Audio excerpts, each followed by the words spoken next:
It's raining out and green everywhere. Isn't it nice?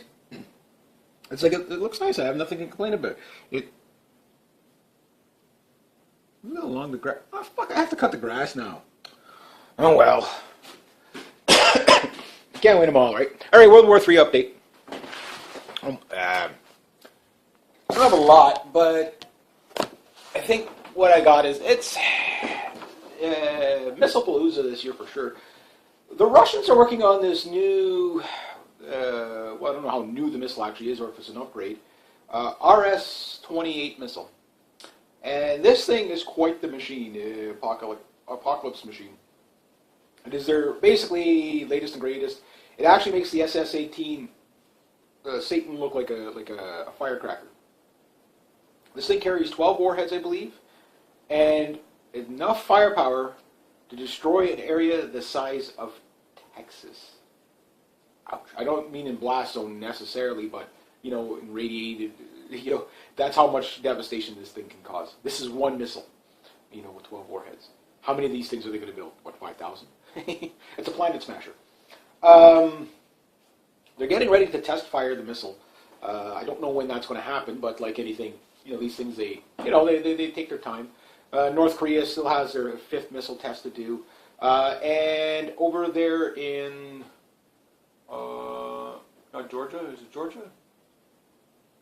I think Georgia, they're putting in missile shield to basically, it's an SM-2 missile. Like, this is even older than the PAC-3 missiles. These things are pretty much useless against the stuff the Russians have. I'm sure they might get a couple of hits, but they're really, you know, you've got a battery of anywhere from 4 to 16. You've got an intercept range of 140 miles. It doesn't give you a lot to be able to defend. So yeah, missile systems are moving all over the place. They keep saying in the U.S. that the missiles that they're putting around Russia's borders, like in Georgia and stuff like that, are for in case Iran fires missiles. You know, they keep saying no, this is to deter Iran from firing missiles. Why would Iran fire missiles at Georgia? You know what I mean? Like, it's like they're not even in the same area. You know, same with you know, Poland and stuff like that. You know, why is Iran going to fire? You know. I mean, I think the Russians, they can pretty much, you know, it's like, okay, yeah, nice try at a cover, but, I mean, at least make it believable, you know what I mean? Like, it's so funny, yeah. Iran, all of a sudden one day Iran flips out and starts firing, you know, missiles at Poland. There we go. Yeah. So, well, that's going on, getting into Syria. It looks like Israel killed a Hezbollah leader. And it was even on the mainstream media. I actually was kind of surprised. So Israel goes in when they figure they can sneak in. They'll go in and they'll sneak in. They'll do a hit. But again, it goes to show you right now. Yes, Hezbollah and Israel have got a lot of bad blood going back. Sure, you know, chicken and the egg. Who's worse than who? I don't know. But Hezbollah is fighting with the Lebanese Communist Army and also fighting with the Syrian Arab Army as well as with the Russians. And you know, now you got the Chinese coming in on there somewhere. And the last update there, that there was the article I got was recent, but maybe it was a rehash of an old article. That's a possibility. But nonetheless, it's still, you know, what happened to those Chinese troops? Where are they? When are they getting there? I think this was kind of the follow-up. Yes, they're going to be coming in soon. So that's what the last video with re-update was, because some people said, no, that's an old article. But that, you know, I'd already addressed that in that video, that, yeah, they talked about it last year. Same with Japan. Japan said, yeah, we're sending guys out tomorrow. They're going to be there in less than a week. And they got lost. I don't know what happened on that. So they never sent them. So, yeah, maybe there's delays, there's this, there's that, whatever. For China, I know they've been gearing up for it for a long time, so it's a matter of time before they just start dropping the 5,000 troops in there. And you have to understand, it's not so much just the Chinese troops coming in, it's what they're bringing in with them. I mean, they're going to have missile defense systems like you wouldn't believe. They're going to have artillery, particularly artillery. I think the Chinese got some pretty spectacular artillery. It's old school, but, you know, their barrages are legendary. I mean, you just watch the footage. It's, you know, there's the hilltop. It is now a nice clear field. You know what I mean? Yeah. It's like that. That's how their artillery barrages go. So I think they'll be pretty good at that. You know, like the Chinese army, like I watched them train, and I think they're so underestimated by a lot of Western powers, particularly the United States. They think, oh, we're going to be in and out of there in 5 minutes. No, no. We're not talking 1950s Chinese military anymore. We're talking very cutting edge, modern day. You know, it's very hard to tell the South Korean troops from the Chinese troops. Sometimes, like their equipment is good. They still have lots of old stuff. Why would they get rid of the old stuff? It's still workable. I mean, they're Type 63s and you know, those type of tanks and stuff like that. They still work. You know, they might not be the frontline tank. I mean, I think it's the what's it called, K200 or whatever's their you know, it's like a T90 bottom with a Leopard top end on it, turret on it. So I mean, it's a good tank. You know, it might not be cutting edge. Sorry, Type 99. K200 is South Korea. Sorry, the Type 99, like the Type 99 tank. If you were coming around the corner and you were anything less than an Abrams, you're probably not going to survive the deal. That looks like a pretty damn heavy built tank.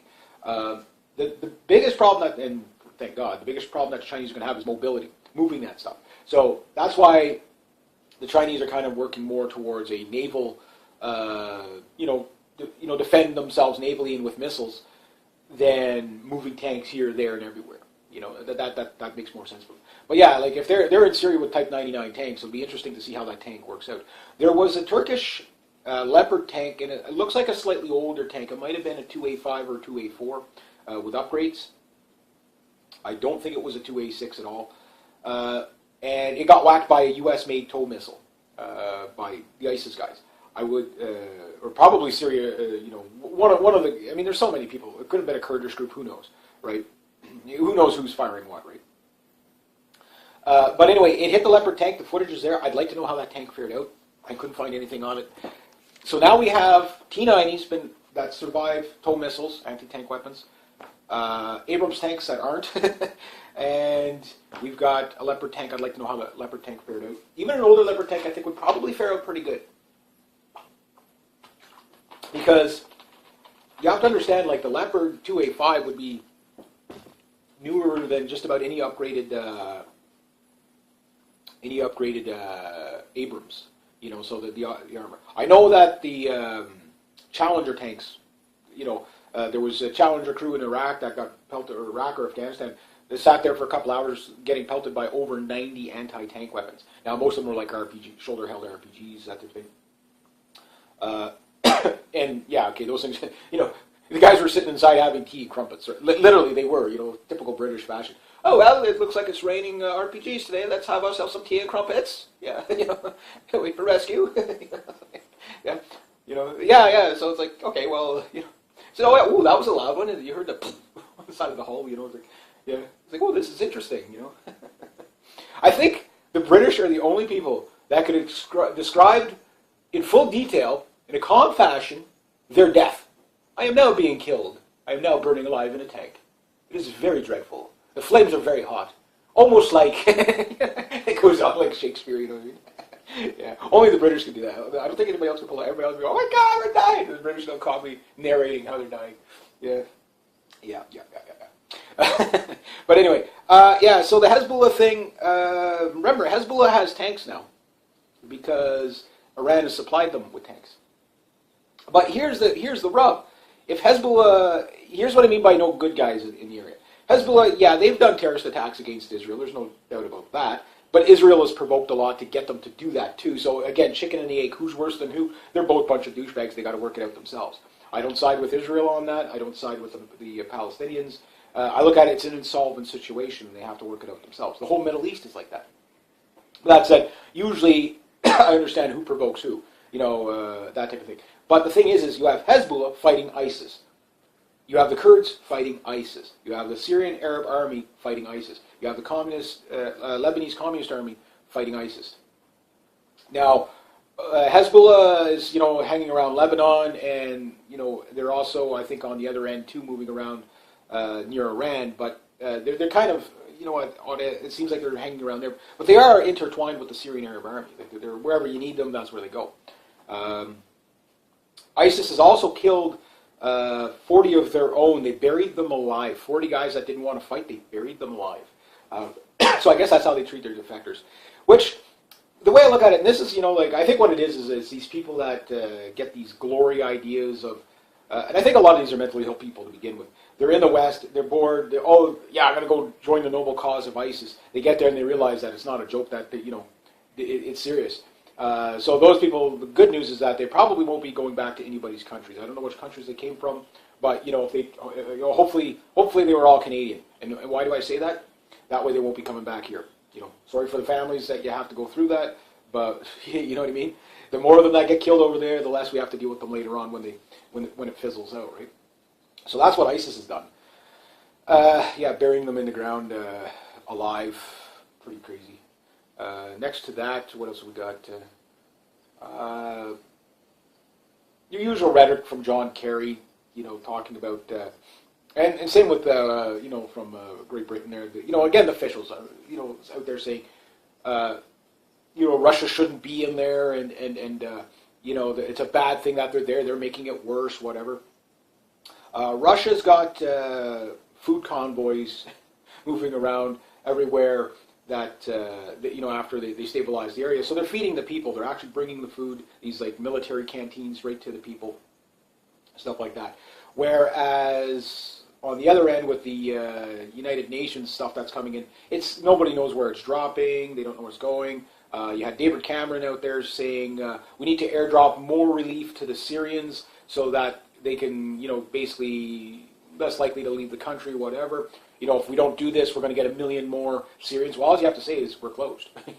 You don't have to take these people in. The Italian Coast Guard just brought in, I think, 350 migrants or something that they rescued in the Mediterranean as of today for the making of this video. So I mean, there's ways to deal with them. Number one, cut off the welfare. That way, if you do get migrants, you're only getting the legit migrants, because they're getting Iraqis, they're getting whoever. Now, on the Iraq side, apparently the Iraqi military's kicked a bunch of ass there, pretty hard on some of the Al-Nusra, Al-Qaeda / affiliations, and so go Iraq, go. Like the Iraqi military,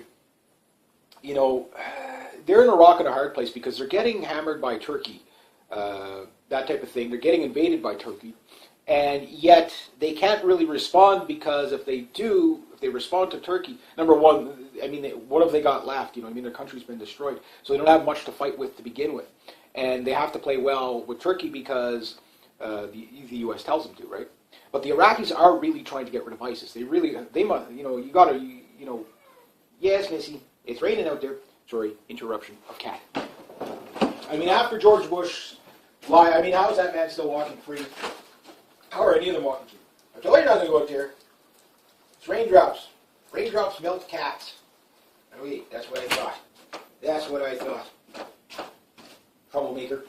Eh. Cat's like, why didn't you make it stop raining? I want to go outside now.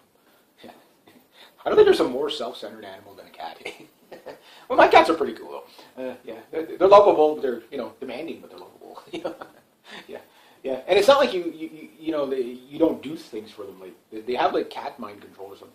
I need to go outside right now. Drop what you're doing and let me outside. And you do it. They're spies. Anyway, the Iraqis are like in a rock and a hard place, but they're still holding their own. Like, I mean, you got much respect to that. That said, the U.S. Navy SEAL that was killed, again, probably killed by their own guys, I don't really know what they're going to be doing there. I know what the official story is, but you see, as soon as Obama announced another 250 troops, you see stuff moving all over the place by the Russians and all that. And it seems like, I think what's going on is the scramble for the oil fields, the scramble for the wheat, the stuff like that. There's still the controversy of the A-10 strafing the hospital. It's pretty clear now who did what. But on the international thing, you're never going to hear it on the mainstream news that yes, the U.S. strafed a bunch of civilians. You're just not going to hear that. Why? Well, the bankers own the media, right? But people know. Now, on the more sinister side, even though Assad always gets blamed for using chemical weapons against his people with barrel bombs, fucking barrel bombs. Like, even Assad said it himself, like, no, we're dropping real bombs on them. We're not using barrel bombs. And trust me, a 50-gallon drum full of whatever explosive is probably not going to be anywhere near as deadly as a 750-pound free-fall bomb. You know what I mean? Like, what's going to take out a city block, right? So he's like, no, we're dropping normal bombs. We're not going to use the, fuck. And, even if they, like, there is stuff flying out of helicopters or whatever, who knows what they're dropping out of helicopters. Okay, well, this barrel full of hand grenades or whatever, barrel bomb. The point is, yeah, you're dropping it on the ISIS guys. Does it really matter how you kill them? But Assad getting, of course, everybody that watches the mainstream media, like I have friends that think that it's Assad that's gassing the troops, but even the OSCE, not OSCE, but the UN guys that go in, they've investigated and they never find it's Assad's troop. It's always Hezbollah, or not Hezbollah, Al-Qaeda or Free Syrian Army or the ISIS guys or whichever derivative of them. Yeah, it hasn't changed since the last time you wanted to go out. It's still the same. I'll open the window for you. Please pause for interruption of cat again. Yes, it's raining out here. You go wet. There. Now you deal with it. I'm not going up there. You go up there if you want to. My dog did the same thing today. I opened the door. She's like, she's doing pretty good. The medication's helping her and stuff like that. But we're going to get her operated on, so it'll be a while yet. But she's doing pretty good. She still goes batshit crazy when she gets excited. There, you have to calm her down or whatever, because don't want her to hurt herself worse. But yeah, I open the door. She looks at me kind of like, ain't going out there. And back to bed. One of those days. Good for the garden. Good for the garden. But anyway, yeah. So. Chemical weapons, it's clearly the ISIS guys. And now it turns out through some investigations that it looks like the ISIS guys are, or at least the rhetoric is building up that they are basically able to produce chemical weapons. Now, Assad did get rid of, with Russia, most of his chemical weapons. Now, if he's using chemical weapons, they haven't proved it yet. Now, if he was using chemical weapons against ISIS, I mean, heck, Battle of Palmyra, that's how I would have saved it. Brutal, sure, but I mean, think of what you're dealing with. If there's no civilians in the area. And it seems like the way the Syrian Arab Army is working, not everywhere, but is, okay, you get a 48-hour to get the hell out of Dodge or we're coming in. It seems like they're doing that. Now, that does two things. Number one, the militants that want to fight harden their positions, making it harder for the Syrian Arab Army, but it also keeps them in one place, and then you can either take them out via air power, whatever. You can, so their tactics seems to be working. Losses are still pretty big on the Syrian Arab Army. But at some point, I think it's just the overwhelming firepower. I would say definitely the Syrian Arab Army, the main battle force, the SAA, in Syria is definitely, these guys went from fighting with next to nothing against overwhelming, jihadist numbers, which, yes, are still flooding in. That's the thing about the jihadists, is that they keep flooding in. But with the new equipment coming in from Russia, with the intelligence, just the forward liaisons from Russia is going to be a game changer. The idea that they can have drones in the area, the idea that they could, the massive firepower they get from the air. Yeah, it's a force multiplier. So they but they're still taking losses. Don't kid yourself. They're still taking some pretty hefty losses, but they're doing better. I think Syria gets locked down at some point as an impenetrable force that not even the U.S. can get in. This is why I think Obama is making the mad dash to get troops in as fast as possible. But I think where the line gets held by the West is in Tunisia, Libya, and I don't know if they'll ever go into Morocco, but you never know. But yeah, Libya right now, it's they're fighting the government there because the government there isn't playing well with the U.S. So their puppet government that they put in, they have to fight. Again, arming the people you have to fight in the future. So we have a whole host of countries like Italy and Greece, Italy, for example, who's completely broke, has enough money to go to war. Thank God for that, right? Yeah, so I think, like I said a long time ago, I always wondered why it took Russia so long to get into Syria. I knew they were going to go in, but I always wondered why it was taking them so long, and they jumped in, I guess going on 6 months now. So they jumped in, and I said they started one end of the country and just sweep to the other. They've pretty much done that. Yes, they did it with Syrian troops, not with theirs. But you have to understand, the first probably 3 months is really training up Syrians. It's a proxy war. So Russia, okay, well, they've revamped their equipment. They've tested out a lot of it. It's been the best live fire training exercise the Russians could have. They couldn't even, this is a birthday present for them. Why? They get to know how their weaponry really works in combat with technically the lowest risk possible to their guys. It's still risky, don't get me wrong. I mean, another Russian guy was just killed in an RPG attack or whatever. So they are taking losses, but they've lost, 3, 4 guys. They got that young lad, 18, 19 years old, called the artillery strike in on himself. Completely legendary throughout Russia right now. You have a French couple flying over to donate their World War II medals to this brave young lad in the Battle of Palmyra. Meanwhile, you have the U.S. and Britain out there saying that it's a tragedy that Russia went into Palmyra. What? Like what? It's just the most bizarre thing, right? Yeah, this will even make a British person go, "Oh, what the fuck, good chap." It's one of those moments, right? Yeah. So the thing is that I knew they would have to train up. We even had the Cubans come in and help train up the the Syrian forces. I don't think the Syrian military was that bad off in the beginning, but I definitely know, most of the Middle Eastern countries, they don't really put a lot into their training. Like Iraq before the occupation, and you might as well call it that, it's an occupation.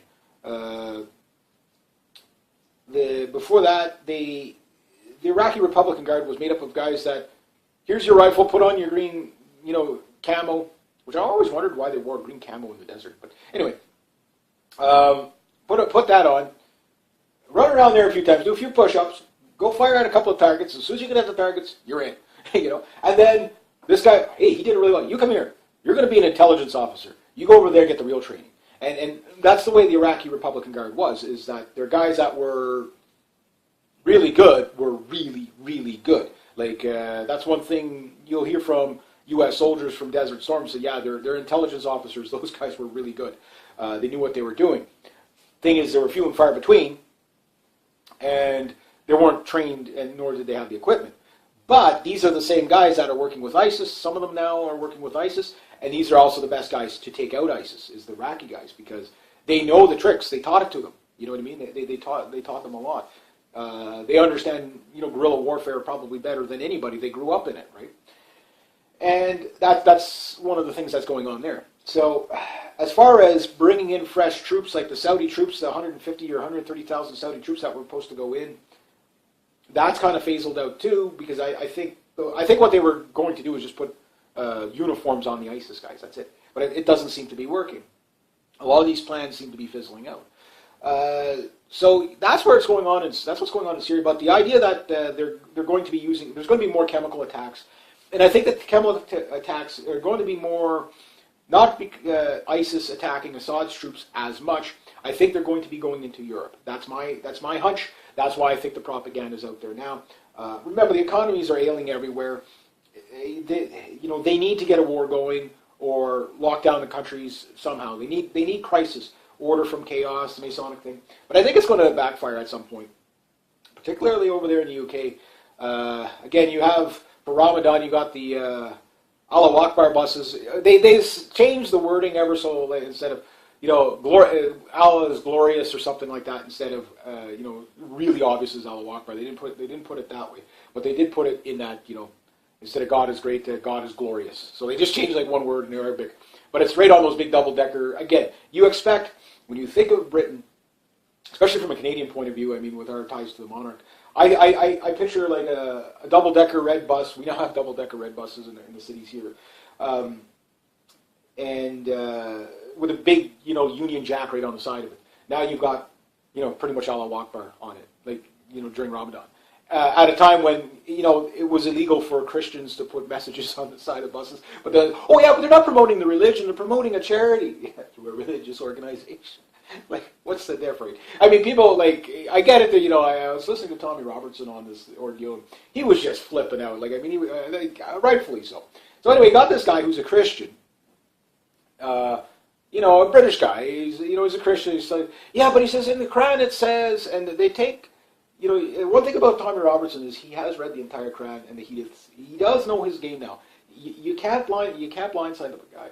So he goes, the guy goes, yes, he says, but he says, the Muslim organizations don't condone the violence. In the Quran it says, if you kill one human being, it's like you killed all humanity. If you save one human being, it's like you saved all humanity. And it does say that. And he goes, how dare you? And I knew this was coming because it's something, what I got when, I didn't read the whole Quran. I just read, the first few chapters, and then I just started skimming through the book. Read 3 lines. Within 3 lines, you're going to find something questionable. Read 6 lines, you're going to find something violent. It's just the theme that I kept finding. It was like that. You can't do this. You can't do this. You can't do this. Okay, that's good. Unless they do this. And so he reads like the couple of lines after, and it's like unless they're this and the apostates and so you can't kill anybody unless again the punishment for apostasy is death, right? And you can't get anybody to renounce it. That's the big kicker. That's the big kicker. So, he basically called bullshit, right? But the thing is that it shows very clearly that, it's Londonistan now. Like, it really is. And that is going to have some adverse effects. There was a British commenter, and I wrote down her comments and stuff like that. And she was happy about this new London mayor, or it sounds like she was. I didn't read all her comment, so I don't want to take anything out of context. But I just skimmed through because, I copy and paste my comments so I can do them in my Q&As. And I was like, this lady doesn't realize that she's going to be wearing a niqab or a hijab in the near future at the rate things are going. Yeah, you're not even going to be allowed to use a computer. You know what I mean? I mean, you need to look around the real world of what happens in Muslim countries. You know what I mean? Like I'm not saying all Muslims are bad, but they have a different way of life than us. It's not bad to point that out. It's not racist. It's just a difference in culture. You know what I mean? Even the more moderate Muslim countries are still, not a place I'd want to live. Not a place I'd want to live. Again, I don't hate the people or like that. It's just they have a different way of doing things. There's nothing, and it's not our values. It's not our value system. But that said, on top of that, now, if you weren't, okay, there's no more moms, there's no more dads, there's no more boys, there's no more girls. Sexual orientation now includes pedophilia. Yeah, so you're saying, it doesn't mean they're going to legalize it yet, but they're now pushing that. Saying that, well, it's an orientation thing. It's not a mental disorder. It's an illegal thing, and some people just prefer small children. I can't even believe I had to say that out loud. So I caught this off the Next News. Gary Franchi's excellent. Short little clips he does there. I love his stuff. It's Next News. You can check them out. Yeah. So the study was done in the States. Though you have to think long term. Okay, I'll give you a case in point. Back in the 90s, Gender Neutral comes out on TV. Oh, well, you don't know what your baby's going to be, a boy or a girl? Gender neutral, right? So that comes out. Now, you have, pedophilia is a sexual orientation thing. So right now it's still illegal, but pretty soon, well, they should have the right too. You know where they're going to take this. This is how the progressive left works. They justify monsters. They really do, and they don't deal with reality. That's the thing. That's the thing. But who would benefit? Cui bono? Well, the Talmud. I mean, the Jewish Talmud says you can have sex with 3-year-olds or 3-month-old babies or whatever, because they're not considered human yet. Something like that. The sick stuff, right? And then, of course, followers of Muhammad. There you go. 9-year-old bride. Woohoo! We can get 6-year-olds now. Yeah, and that's what you're welcoming into your country. You don't realize it. They're paving the way. The laws are paved the way well ahead in advance. These are long-term plans. They're not coincidental. So yeah. So I think this is where if there was a time when you have pretty much Allah Akbar going along on the London bus there, I think nationalism needs to make a comeback before you have a minaret on Buckingham Palace, and you will have a minaret on top of Buckingham Palace. That will be. There's already plans of how to convert Buckingham Palace and a budget for it. There's already a budget for it from Saudi Arabia. They're already, we'll convert Buckingham Palace to a mosque. Never say never, so I think the chemical warfare attacks that are going to be coming from ISIS are going to go into Europe. There is the mass migration is very, very clear that I mean, when the Coast Guard is picking people up and just dropping them off, anywhere at random, no oversight. What does that tell you, right? What does that tell you? So I tell people, hunker down, prepare for the fight. I don't want to, I don't call for violence, but I know it's coming. Like 2016, 2017, I think are going to be historic years, particularly by year's end. I think you're going to see such clashes and riots as the economies get tougher.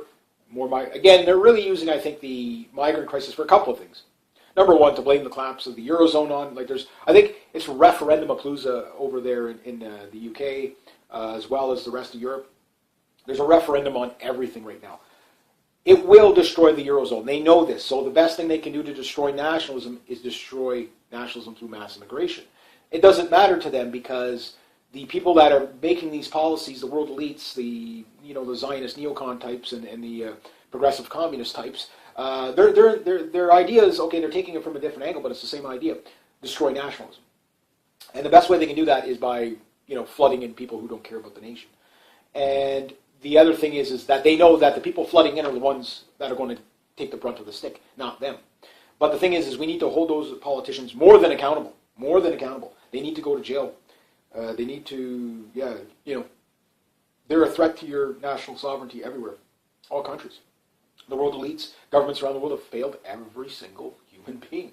And the thing is I say it, I don't say it to be mean or rude, I'm saying it that if you don't heed the warning now, now's the time to make plans because, how much stuff have I said that has come true? It doesn't come true, I don't give dates and times because I don't know that. But I'm saying this is the pattern we're looking at. Connect the dots and you will see it very clearly. Go over, usually if you go over a World War III update anywhere from 6 months to 2 years old, almost everything said in those times, maybe not word for word comes true, but a form of it. East Ukraine, West Ukraine. I think I called that one pretty close. I didn't know when, but I think I called it about a year in advance. Russia's, basically sweeping Syria. I think I called that one pretty good. And then, the beheading of Lee Rigby a month before, I made a video. Yeah, you're going to have jihadists beheading people in the middle of the street. It happened. The migrant waves. Leading into the 10th Crusade. I think I'm calling that one pretty good. We're not there yet, but we're pretty damn close. My Hillary, and yes, I'm going to put my money where my mouth is. One of my subscribers called me out and said if Donald Trump wins, I owe him $100. If Hillary Clinton wins, he owes me $100. I said, no, what we'll do is I'll donate $100 worth of food to a local charity and he can do the same. We'll just do the honor system, right? Because I am so convinced that Hillary Clinton is going to win the next election. It's her turn. Bushes and Clintons, that's who wins elections. The woman just look at the thing, yeah, but she's going to go to jail. How long has this woman been investigated for incident after incident after incident after incident? What, 4 years now? You're telling me they can't nail this woman to the wall with the evils she's done in 4 years with that much overwhelming... You've got a burning country. Libya is a burning country. You've got the email scandals. You've got this. You've got that. And they can't get her. Yes, it's a sideshow. No, she is going to be president. And yes, I will donate $100. I'll go out and buy $100 of food. I'll donate it to, maybe a local charity or the closest soup kitchen, maybe the Shepherd's Good Hope, whichever. I like the idea of food rather than money because the food's going to get to the people that need it. So, and I'm a big person of donating food and clothing. That money, I don't like the idea of money. Speaking of money, $67 million has been raised for Fort McMurray fires, stuff like that. It's raining here today. I wish I could send you guys some. It snowed. Somebody said it snowed in their area the other day. I think it was probably in the Midwest there, Saskatchewan. I think they got a little bit of snow. This late in May. I mean, we're the 13th, 14th today. I think we're the 13th. Yeah. Now, one thing. This happened last year when there was fires as well. The areas that are burning underneath the ground where they're burning. Yes, you got oil and stuff like that too. But remember, we did a huge $200 million or $2 billion deal of uranium with India. And incidentally, the biggest uranium deposits are the areas that are burning right now. Just something to consider. I think the Fort McMurray fires are probably deliberately set. Myself, I have no way of proving this. It's just a hunch. It's just a coincidental of how the oil markets are responding, that type of thing. It's raised the price of oil in some areas, dropped it in others. Again, cui bono. These things always seem to happen a certain way. That said, when it's that dry, like Canadian Prepper said, a beer bottle in the sun will start a fire. Somebody throwing out a cigarette, and if you're a smoker, just fucking put the thing out. Like, you should know better. Even when it's like this, when it's raining and you got moisture, don't risk it. I mean, there's so much dry stuff left on the ground, like, put it out. It takes you a tenth of a second to do. Don't risk it, that type of thing. So anything can start those fires, but it's just so coincidental that it's burning in the areas where, mind you, the country's full of uranium. That, like here in Quebec, I can go out and scoop some sand out there, and the little kind of grayish, greenish looking granulates, if you get a microscope, that's your uranium. It's everywhere. That's why I think some of the cancer rates are so high here in Quebec, is, you got radon in the basements, which I live in the basement's not good, so ventilate your basement well. And you've got uranium everywhere. So it's in your drinking water, it's a natural resource, right? Now, it's not depleted uranium, it's not refined uranium, it's just raw uranium. But over time, build up, whatever. So minerals, uranium is no problem for us. But also, too, one of our biggest uranium customers is Russia. Yeah, so this new what do they call it? RS-28. I think it's an RS-28, not SS-28. RS-28 missile that Russia's working on right now. Real planet smasher. This thing is very apocalyptic when you think about how powerful it is. They probably got Canadian uranium in there. There's probably a good chance of it. They probably have their own, because Russia's pretty mineral rich as well. I think between Russia and Canada, oh wow, that's a lot of stuff. But you also have to understand, like in Middle East, like Iraq and stuff like that, it's not just about oil over there too. There's all kinds of minerals and stuff like that, deposits. Stuff that used to be, there was no way to get it. It was like the oil sands. 35 years ago, it was a pipe dream. You know what I mean? Now it's reality. That type of thing. And my brother and I were talking about this, about the oil sands. All the people that are against it and stuff like that. Something to keep in perspective. Okay, you've got oil in the ground, that's mixed in bitumen and stuff like that, and you have to pull it out and then, separate it, whatever. And the chemical process is a process that I would be more concerned about because of the use of water and stuff like that, that type of thing. But you have trees that you have to remove off the top of these oil fields. Trees. You're cutting down trees that are on top of an oil field, because it's so ingrained in the sand. After you do this, and you, like Neil Young said, it looks like Hiroshima after. Yeah, it does in that immediate area. But 30 years later, you're flying over trees again. So basically, how harmful is it to the environment if trees are growing there naturally? You see what I mean? And the other thing, too, is that when the trees grow back, after you've removed the oil out of the soil, shouldn't that be better? So I can see it as as long as it's done sustainable. What we should be doing with our oil here in Canada is nationalize it, only but use our own oil domestically, unless supply exceeds demand, or demand exceeds supply, or what, the demand is so high that we can't keep up to it. Then maybe use foreign oil. But until then, we should minimize the amount of oil we export to be sustainable so that we're not depleting the resource really quickly. Yes, we'll lose revenue, but government shouldn't be in business anyway. But we get out of conflict oil, get out of OPEC, whatever, we become a nationalistic nation. Canada first, that type of thing. We could start there and do this with almost all our resources. Yes, it's good to do trade, but your natural resources should be really well managed and not just ripped out of the ground willy-nilly for the sake of the bottom line. You got to think long-term, and that's the problem with the globalists. They think immediate. They don't think long-term. I'm not against globalized trade, but what I'm saying is that put your nation first. And right now, in Parliament, they're talking about the Trans-Pacific Trade Partnership and CETA and NAFTA and all that.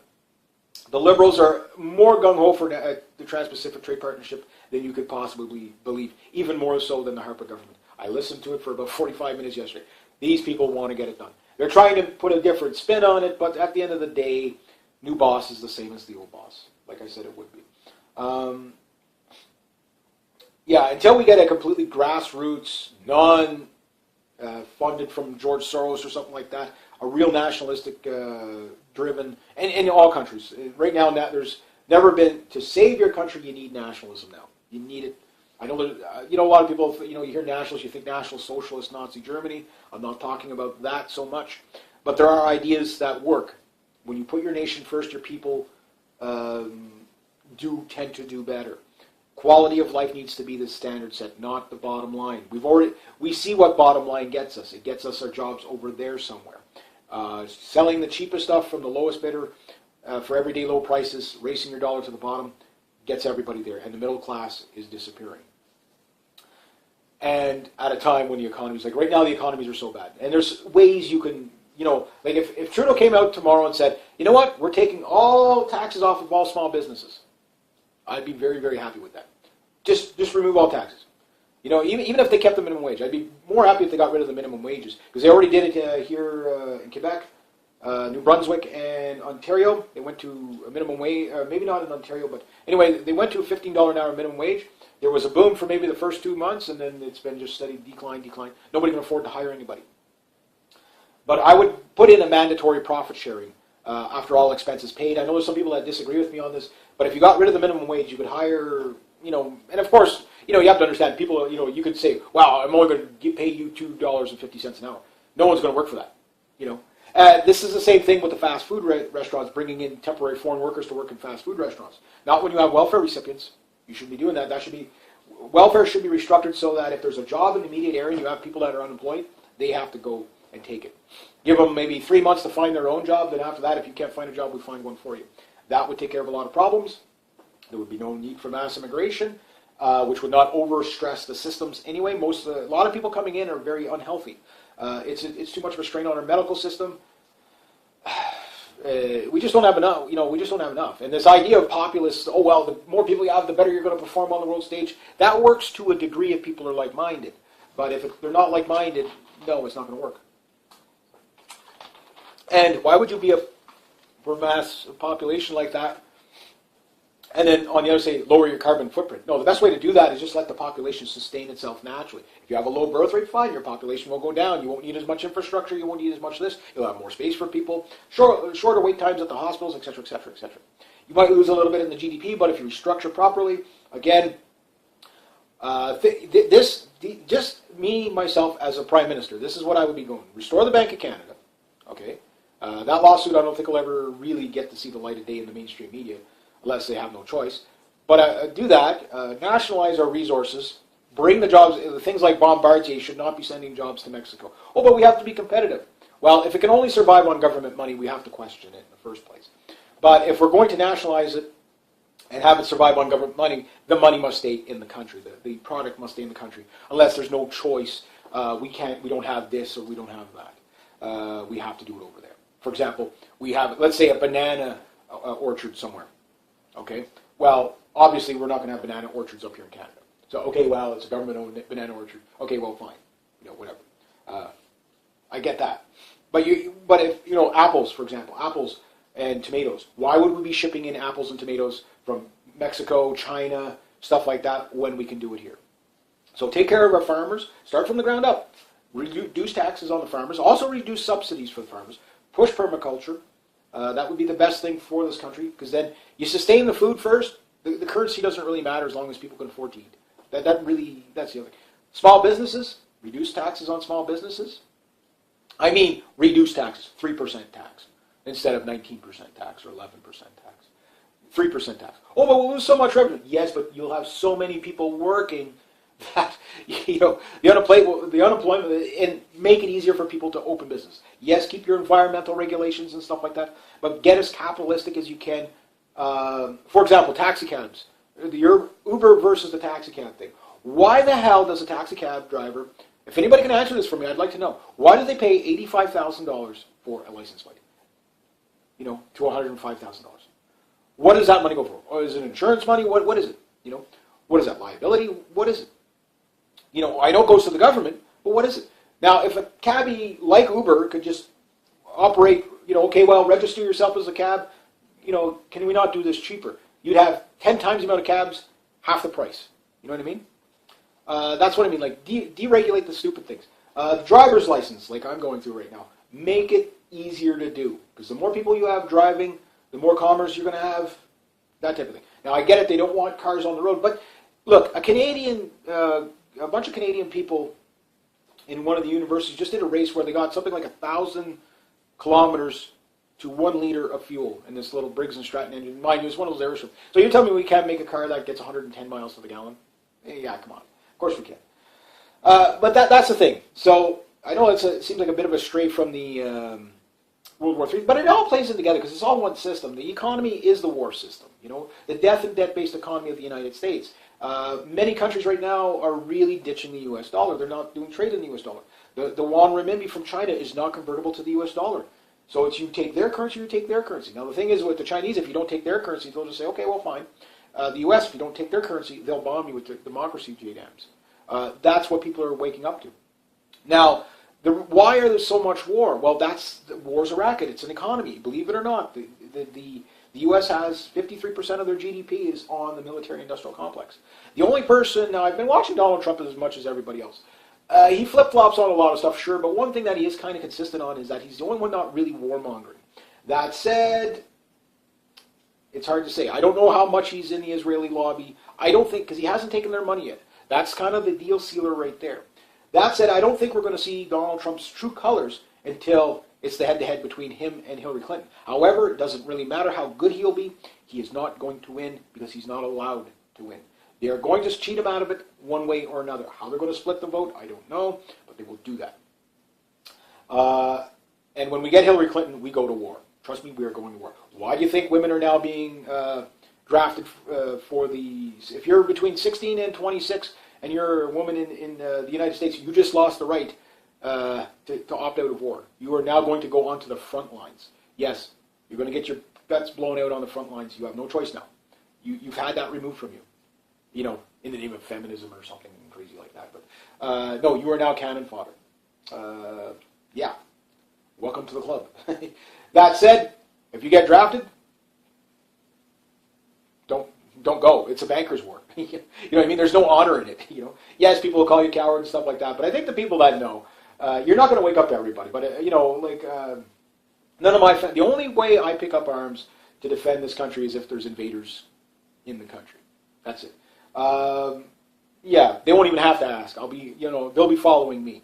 You know, that type of thing. I am not going to go fight for an Israeli central banker war using U.S. foreign policy. I'm not going to do that. All the wars are Israel wars and bankers' wars. They're for Zionism and the Greater Israel Project, etc., etc. You know, it's not all Jews. It's just, you know, there are ones that are just as radical as the jihadists, right? And there are Christians that follow, you know, the neocon plan, Zionism. They follow it. And if you know who we're talking about, Henry Kissinger, George Soros, Zebra Brzezinski, you know, David Rockefeller, Rothschilds, all them, they're all the same club. They're all the same people. And they're all orchestrating the same thing. So I'm going to leave it at that. I know I went a little off track here, but it's all relevant, except for maybe my cat interruptions, but it's all relevant to the World War III. But she's part of the game. Yeah, because, yeah, I have opened the door. There. Cat mind control. So anyway, if you like this kind of content, please consider making a donation to the channel. Links down below. Thank you so much to everybody who has. If you want to make a couple of bucks for yourself, you can check out my TSU link. It's also down below.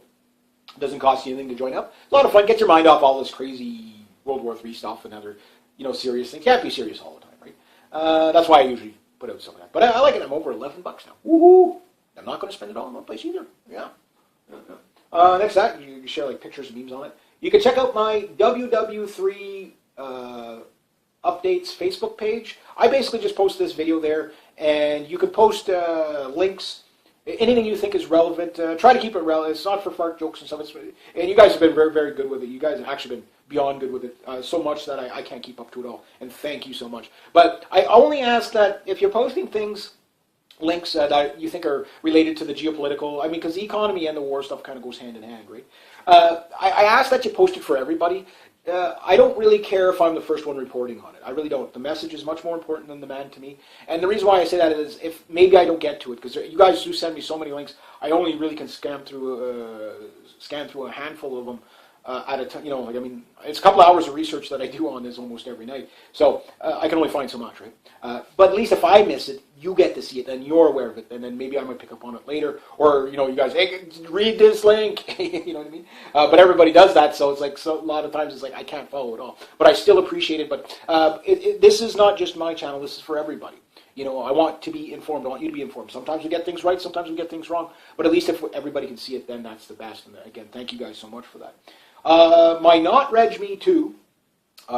Twitter is just me basically posting this video there, but you can go there too. The idea there is just to make it more shareable and get it, you know, expand the audience a bit. I should do other things too, you know, all that. But next to that, rate, subscribe, share, comment, like. Be true to yourself. Be true to others. Always do the right thing, and have yourselves a great day. G'day, hi, and welcome. I gotta show you something. Look, it's raining out, and green everywhere. Isn't that nice? It's like it looks nice. I have nothing to complain about. Look along the grass. Oh fuck! I have to cut the grass now. Oh well. Can't win them all, right? All right, World War III update. I don't have a lot, but I think what I got is it's Missile-palooza this year for sure. The Russians are working on this new. Well, I don't know how new the missile actually is, or if it's an upgrade. RS-28 missile, and this thing is quite the machine, apocalypse machine. It is their basically latest and greatest. It actually makes the SS-18 Satan look like a firecracker. This thing carries 12 warheads, I believe, and enough firepower to destroy an area the size of Texas. Ouch. I don't mean in blast zone necessarily, but, you know, in radiated, you know, that's how much devastation this thing can cause. This is one missile, you know, with 12 warheads. How many of these things are they going to build? What, 5,000? It's a planet smasher. They're getting ready to test fire the missile. I don't know when that's going to happen, but like anything, you know, these things, they take their time. North Korea still has their 5th missile test to do. And over there in... not Georgia, is it Georgia? I think Georgia, they're putting in missile shield to basically, it's a SM-2 missile. Like, this is even older than the PAC-3 missiles. These things are pretty much useless against the stuff the Russians have. I'm sure they might get a couple of hits, but they're really, you know, you've got a battery of anywhere from 4 to 16. You've got an intercept range of 140 miles. It doesn't give you a lot to be able to defend. So yeah, missile systems are moving all over the place. They keep saying in the U.S. that the missiles that they're putting around Russia's borders, like in Georgia and stuff like that, are for in case Iran fires missiles. You know, they keep saying no, this is to deter Iran from firing missiles. Why would Iran fire missiles at Georgia? You know what I mean? Like, it's like they're not even in the same area. You know, same with you know, Poland and stuff like that. You know, why is Iran going to fire? You know, I mean, I think the Russians, they can pretty much, you know, it's like, okay, yeah, nice try at a cover, but I mean, at least make it believable. You know what I mean? Like, it's so funny. Yeah. Iran, all of a sudden one day Iran flips out and starts firing, you know, missiles at Poland. There we go. Yeah. So, well, that's going on. Getting into Syria, it looks like Israel killed a Hezbollah leader, and it was even on the mainstream media. I actually was kind of surprised. So Israel goes in when they figure they can sneak in. They'll go in and they'll sneak in. They'll do a hit. But again, it goes to show you right now. Yes, Hezbollah and Israel have got a lot of bad blood going back. Sure, you know, chicken and the egg. Who's worse than who? I don't know. But Hezbollah is fighting with the Lebanese Communist Army and also fighting with the Syrian Arab Army as well as with the Russians. And, you know, now you got the Chinese coming in on there somewhere. And the last update there, that there was, the article I got was recent, but maybe it was a rehatch of an old article. That's a possibility. But nonetheless, it's still, you know, what happened to those Chinese troops? Where are they? When are they getting there? I think this was kind of the follow-up. Yes, they're going to be coming in soon. So that's what the last video with re-update was, because some people said, no, that's an old article. But that, I'd already addressed that in that video, that, yeah, they talked about it last year. Same with Japan. Japan said, yeah, we're sending guys out tomorrow. They're going to be there in less than a week. And they got lost. I don't know what happened on that. So they never sent them. So, yeah, maybe there's delays, there's this, there's that, whatever. For China, I know they've been gearing up for it for a long time, so it's a matter of time before they just start dropping the 5,000 troops in there. And you have to understand, it's not so much just the Chinese troops coming in, it's what they're bringing in with them. I mean, they're going to have missile defense systems like you wouldn't believe. They're going to have artillery, particularly artillery. I think the Chinese got some pretty spectacular artillery. It's old school, but, their barrages are legendary. I mean, you just watch the footage. It's, there's the hilltop. It is now a nice clear field. You know what I mean? It's like that. That's how their artillery barrages go. So I think they'll be pretty good at that. Like the Chinese army, like I watched them train, and I think they're so underestimated by a lot of Western powers, particularly the United States. They think, oh, we're going to be in and out of there in 5 minutes. No. We're not talking 1950s Chinese military anymore. We're talking very cutting edge, modern day. It's very hard to tell the South Korean troops from the Chinese troops. Sometimes, like their equipment is good. They still have lots of old stuff. Why would they get rid of the old stuff? It's still workable. I mean, they're Type 63s and those type of tanks and stuff like that. They still work. They might not be the frontline tank. I mean, I think it's the what's it called, K200 or whatever's their it's like a P90 bottom with a Leopard top end on it, turret on it. So I mean, it's a good tank. It might not be cutting edge. Type 99. K200 is South Korea. The Type 99, like the Type 99 tank. If you were coming around the corner and you were anything less than an Abrams, you're probably not going to survive the deal. That looks like a pretty damn heavy built tank. The biggest problem and thank God, the biggest problem that the Chinese are going to have is mobility, moving that stuff. So that's why the Chinese are kind of working more towards a naval, defend themselves navally and with missiles, than moving tanks here, there, and everywhere. That makes more sense. But yeah, like if they're in Syria with Type 99 tanks, it'll be interesting to see how that tank works out. There was a Turkish Leopard tank, and it looks like a slightly older tank. It might have been a 2A5 or a 2A4 with upgrades. I don't think it was a 2A6 at all. And it got whacked by a U.S.-made tow missile by the ISIS guys. I would, or probably Syria, one of the, I mean, there's so many people. It could have been a Kurdish group, who knows, right? Who knows who's firing what, right? But anyway, it hit the Leopard tank. The footage is there. I'd like to know how that tank fared out. I couldn't find anything on it. So now we have T-90s that survive tow missiles, anti-tank weapons, Abrams tanks that aren't, and we've got a Leopard tank. I'd like to know how the Leopard tank fared out. Even an older Leopard tank, I think, would probably fare out pretty good. Because you have to understand, like the Leopard 2A5 would be newer than just about any upgraded